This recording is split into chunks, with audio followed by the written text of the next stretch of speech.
Operation Cat Drop, a feline army sent from the city of cats, airdropped from the sky. How did we get here? Borneo, 1955. Malaria is a major problem on the island. The World Health Organization decides to intervene. They send in groups to spray the pesticide, DDT.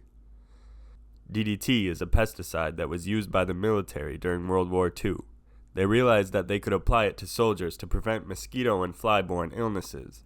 When the war ended, the public went DDT crazy. Scientists at the time told the public that DDT was safe. They determined that the pesticide could only kill insects. DDT was sprayed on wetlands, forests, streets, homes, and even pets.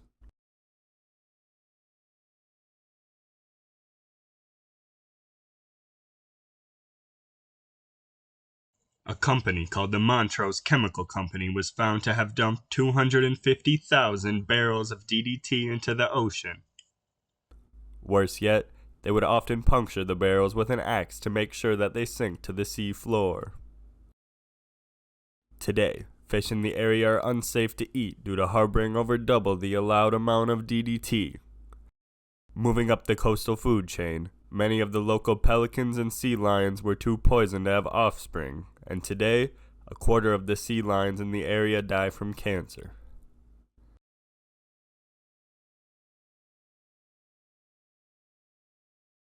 Rachel Carson, a scientist, writer, and called by many the founder of the American environmental movement, put a stop to the use of DDT in America.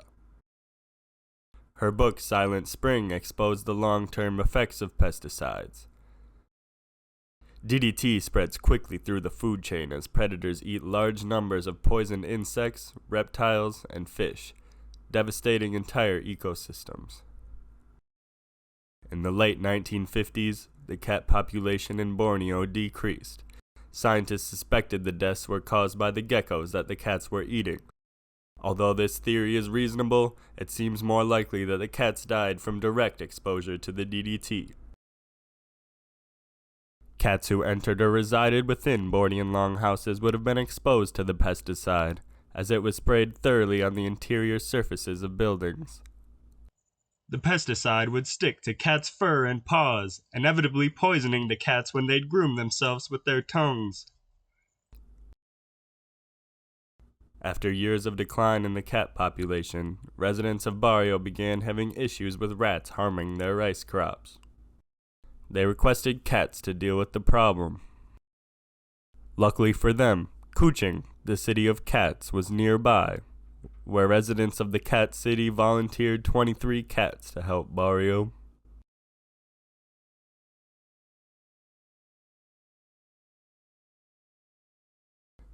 Preparations were made for the cats to be included as part of a supply drop. Special wicker baskets were made for the cats' descent.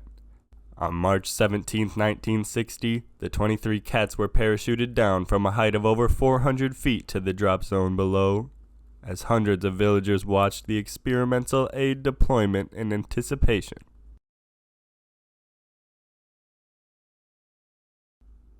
While there is still a lot to determine about using DDT to fight malaria, it seems that airdropping animals can be very effective.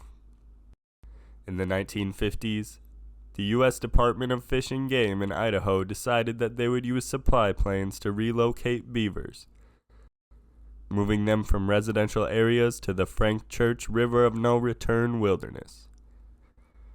Due to the remote nature of the wildlife area, relocated animals had traditionally been brought in on horseback. To avoid this rough and stressful ride for the wild beavers, 76 were instead securely fitted into beaver-sized wooden crates and parachuted from the sky into the wilderness.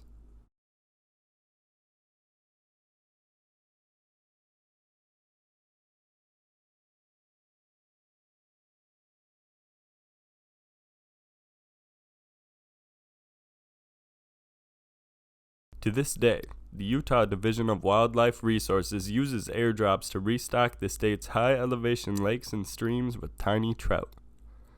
Low-flying planes drop the fish over 100 feet to the water below.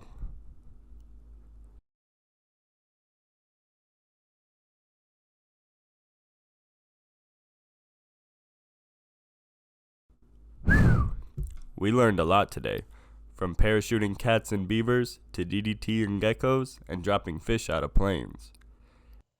If you want to support the channel and help us make more videos like this one, consider joining the Patreon.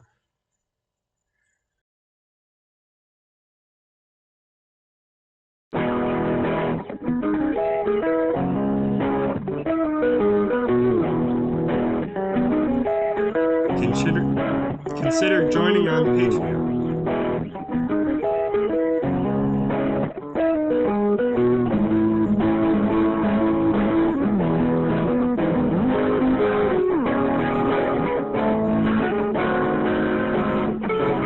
The more support we get, the more of these videos we can make.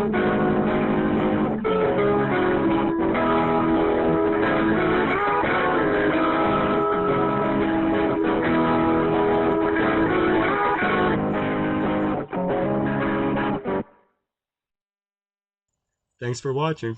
We'll see you next time.